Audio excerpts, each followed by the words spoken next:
We make things. We use our hands, minds, and machines to build, to fix, to improve. We're known as do-it-yourselfers, home improvement fans, fix-it fanatics, inventors. At our core, though, we're all makers. So let's jump in and make something. Hi, I'm Ron Hazelton. Welcome to the show. Today we're going to come up with a way to protect and display a very old version of the Stars and Stripes. Made from solid hardwood, this wall-mounted display case can be easily customized to accommodate any size hanging. Now, while Old Glory is the beneficiary of this version, this display unit is ideal for fabric art, decorative rugs, weavings, and much more. Then I want to introduce you to a potentially dangerous tipping hazard that might be sitting right in your child's room, and even more importantly, show you what to do about it.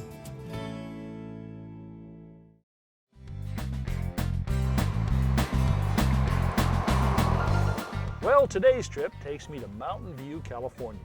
I'm visiting Doug and Heidi McAway.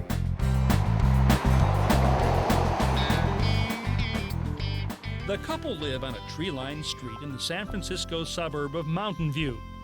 Today, this area is part of Silicon Valley, but when their home was built in 1906, it stood alone as a rural farmhouse. Living here can't help but conjure up thoughts of years past. And when Doug came upon an antique version of Old Glory that was in use the year his house was built, he just had to have it. Protecting and displaying such a fragile fabric, though, can be a challenge, so Doug and Heidi have invited me to help them find an answer. So tell me the story about the flag and its relevance to the house here. I'd been looking for a 45-star flag because there were 45 states in the Union when this house was built in 1906. So found this flag under a pile of 50-star flags and said, gotta have it. It's interesting that he's been talking about this for years, and then we actually found a flag. It's pretty amazing. All right, so where are you guys thinking about putting this? Well, the living room has a couple of options for us. Okay. Right. Want to show me so Sure. we can see what your options are here? well, we thought about over the mantle, which we think would be certainly a prominent place for it. And we've also thought about over this wall over here. These are essentially the only two walls it could fit Big on. enough, really, aren't they? Right. Yeah. Yeah. I think what we ought to do, guys, if the flag will tolerate this, is very carefully, let's bring it in here and just kind of hold it up. Okay. The fabric is very fragile, so we keep handling to a minimum. But it does help to see the flag in both locations before making the decision where it will hang. Our display case will have two parts. First, we'll build a stretcher frame similar to an artist's canvas. This will be covered with 3 layers of material, onto which we'll attach the flag. Next, we'll build a shallow display case, place the stretcher inside it, and finally install a sheet of clear acrylic plastic for protection. Our first step is to cut strips of poplar for the stretcher frame. The top and bottom must be exactly the same length, so must the 2 sides and the cross brace. The best way to assure they are the same length is to measure the first board, square up the ends, clamp the boards together, and then cut them at the same time.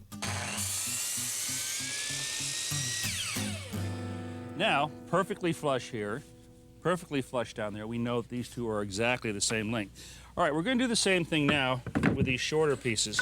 Let you guys do this. All right, guys, we've cut out all the pieces for our stretcher frame. Now we're going to hook them together using something called a lap joint. And it simply requires that we cut half the thickness away from 2 pieces of wood, and then they kind of interlock like this. So, to cut that, we're going to use a router, and to help us get really accurate with this, I've made up a little holding jig here out of some pieces of this same 1x3 poplar. And so we'll start out by putting 2 pieces of lumber in here like this. And I'm just going to put a shim in here to kind of wedge everything tightly in place like that. And this is the router that we're going to be using. It's been fitted out with a 3/4 inch straight bit, and I've got it set at the correct depth right now to cut exactly halfway through these pieces of lumber. The base of the router is placed up against a temporary fence that's part of the holding jig. See, I made the first cut right here using this as a fence. That gives us a good straight shoulder right here. Now I'm just going to go back and forth and very carefully take out the rest of that material. All right?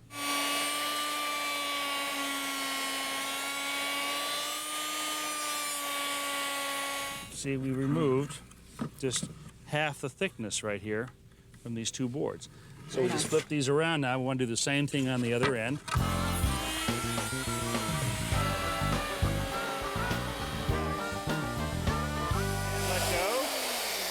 gotta tell you, you two are aces with this tool here. You're a good teacher. Okay, That was fun. Yeah? Was it fun? fun. I'm going Was to it be fun? buying a router this weekend. Oh, no. This sometimes happens. Now we're going to put this together, and we're going to use some glue. So what I like to do with this kind of a joint is to put the glue in a container like this. You know what this is? A glue container. It's the bottom of a water bottle that we cut off. Okay. And these are great because you can throw them away when you're finished. We brush glue onto both pieces of wood, being sure to cover the shoulders or sides of the joints as well. So is wood glue always as strong as nails would be? What's the point of wood glue? It's just an extra adhesive? You're asking all the tough questions today, you know? Well, nails are a mechanical fastener. They're only going to hold where there is a nail. This is going to bond the entire surface. Once this glue dries, it will be stronger than the wood itself. Now, you ready? Just drop it down in there. You have to give a little tap with your hand. Well, maybe more like a bang with your hand. We glue and insert the sides in place, then apply glue to the face of the stretcher frame. Doug, if you can grab this. This is 1/4 inch thick, acid-free foam core. Acid-free materials help protect the flag from further deterioration. We also use rust-proof staples to attach it to the stretcher frame. For the sake of the flag, we don't want anything here that's got acid in it. We don't want anything that's got the potential of rusting. Okay. This is polyester felt. It's going to provide a little bit of cushion behind the flag. And also, if you ever decided you wanted to sew this flag on, which is the way conservators often do it, this gives you a little bit more material for the thread to grab. Again, using rust-proof staples, we attach the felt on one side, stretch it tautly across the frame, staple the remaining sides, then cut off the excess. Finally, we add cotton muslin, stapling it to the frame as well. With our stretcher now complete, we've moved it inside to mount the flag. We carefully spread it out and very gently attempt to smooth out the wrinkles. The way we're going to attach this is with these little pins. These are ball-headed pins that are stainless steel so that they won't rust. And in order to make sure that we space these evenly along the edge, I've made up a little gauge here. It's just a strip of wood with marks every 3 inches. Now, it's important to point out that there are a number of ways to mount a flag like this. A museum conservator, for example, would most likely sew the flag into place using a far more painstaking approach than we are. Our method, though, will display and protect this flag for many years to come and allow us to do so within a reasonable amount of time and for an affordable amount of money. Well, guys, now it's time to start the work on the display case that stretcher frame is going to go inside. And as we mentioned earlier, we're going to make this out of oak. And the first thing we want to do is cut 2 grooves or dados on the inside. One of these grooves is going to hold the 1/4 inch plywood for the back. The other groove is going to hold the acrylic plastic for the front. Okay? Gotcha. And I've got the saw set up here. This is a dado blade. In this case, it's actually just 2 blades sandwiched together to give us about a 1/4 inch groove there. And I'll put the throat cover back in there. I've also clamped on a feather right here. Mm-hmm. That's to hold the board down in contact with the table so that this groove remains a consistent depth.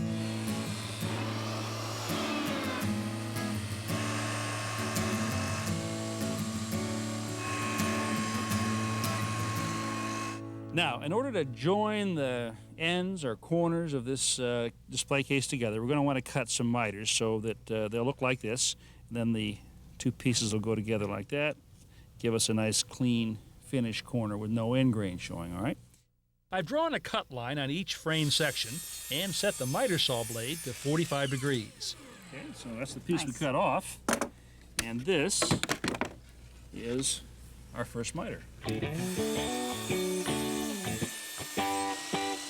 All right, here are the sides that you guys put the dados in, mitered so nicely on the ends. Those are ready to go. This is a piece of 1/4-inch plywood down here. So what we're going to do is just glue these sides onto the edge of the plywood. We run a bead of glue into the bottom dado. And the important thing here, what I'm trying to do is to get this up on the sides of the groove so that it's not just in the bottom. We slip the frame section over the edge of the plywood back, making sure we're flush at both ends. Give me just a touch. 1/16 maybe, and 32nd. Good. Next, we apply glue to the miter joints and to the frame sides. Then set the sides into place. All right, we're just going to pin this. This is a pin nailer again. I'll do this first and then you guys do the rest of them. We glue and nail the bottom and sides of the case. We'll attach the top later on. Okay, ready? Next, we move back indoors to address how we're going to hang this large, heavy case.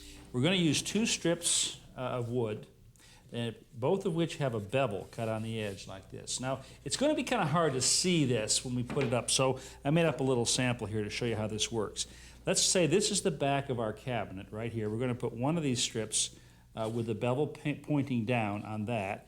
We'll put this other strip, which matches it, on the wall. And then when we put our cabinet up, the top cleat will nest right inside the bottom one. And that's a very strong way to hang something. We apply glue to one section of the cleat, press it in contact with the back of the case, and attach it with nails that will hold everything in place until the glue dries. Next, we place the other mounting strip on the wall and screw it securely to the wall studs. This is a big moment, guys. This is when we put the flag in. Drop it down. Should it fit? Ooh, wow. Nice fit. Okay.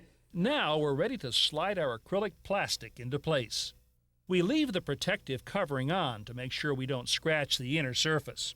We also wear gloves to protect our hands from the cut edges. And what's kind of important here is that we kind of go in at the same speed. Good. With the acrylic in place, I attach the top of the frame. Remember, we left that off earlier. Here, instead of glue and nails, I use only screws. This way, if Doug and Heidi ever want to remove the flag later on, they can unscrew the top of the frame and simply slide it out. Finally, it's time for the unveiling. Old Glory in all her glory. All right. What a beauty. There we go. There it goes. Okay. Heidi, stand back. How are we left to right? Really pretty good, just maybe 2 inches to Ron's right. Just slide it down. That's the beauty of that cleat system. Oh, that looks pretty good. Okay. All right. So what do you think? It's amazing. Wow. Makes a statement, doesn't It it? certainly does. What a tribute. Certainly does. Tell you one thing. Makes me want to stand up and salute. From a stack of old flags in a small-town antique store to the wall of a 1906 farmhouse, I can't help but feel this grand old flag has truly found its home. Carbon monoxide is often called the silent killer. That's because it's an odorless, colorless gas that could be deadly to your family. That's why it's so important to install carbon monoxide alarms in your home. This is a battery-operated wall-mounted unit.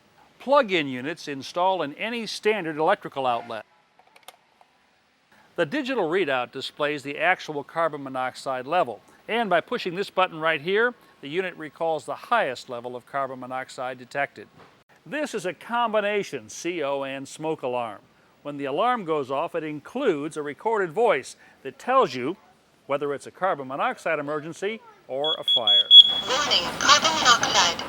I'd recommend you have a carbon monoxide alarm on each level of your home, but if you're only going to have one, be sure and put it outside the sleeping area. And remember, CO alarms don't last forever. If yours is more than 5 years old, it may be time to replace it. Every year, some 2,000 children end up in hospital emergency rooms with injuries sustained from tipping chests of drawers like this. And very sadly, 5 children die from those kinds of injuries. Now, how does that happen? Well, a chest of drawers is fairly stable with all of the drawers closed. But as you begin to open these, the center of gravity begins to shift to the front. Now, with these 3 open, you can see it's getting quite top heavy.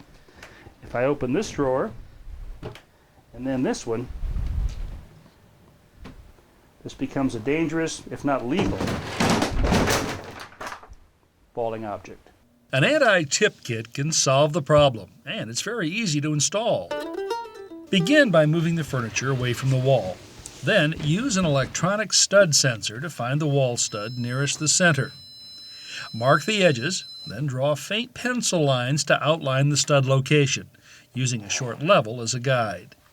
Now push the furniture back into position, lay a pencil on top, and make a horizontal mark on the wall. Select one of the mounting brackets, place it on top of the stud a couple of inches from the top, and mark the mounting hole locations. Next, drill pilot holes.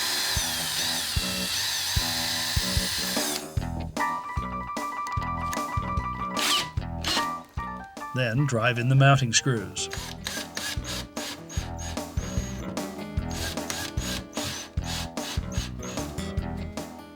Using a hole saw or drill, bore through the back of the furniture near the top.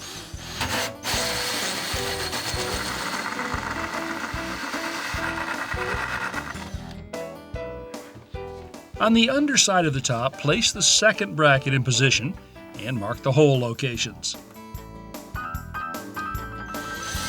Drill pilot holes, then drive in the screws. Now make sure the screws are short enough not to penetrate the top.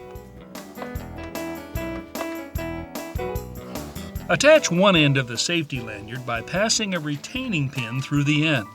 Secure the pin with a retaining clip.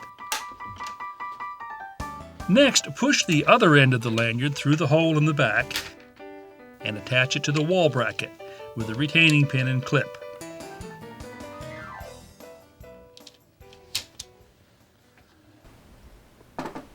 Okay, now let's conduct that same test. I'll open the bottom drawer, the middle drawers, and here we're just about to reach the tipping point. Now, an anti-tip kit like the one we just installed right here is a great backup device. But there are some preventative measures you can take with your children too. Talk to them about how to use a chest of drawers and explain never to open more than one at a time. And caution them against climbing up the front or using the drawers as ladders. Oh, and one final thing. Try to avoid putting things on the top of a chest that they might find attractive and want to climb up and get. To view today's projects again and countless more, go to HouseCallsDIY.com. Step-by-step home improvement tips when you need them. I'm Brian Kelsey. Welcome to House Calls. Join us as we tackle some great home projects, as well as look back at favorites from Ron Hazelton on House Calls.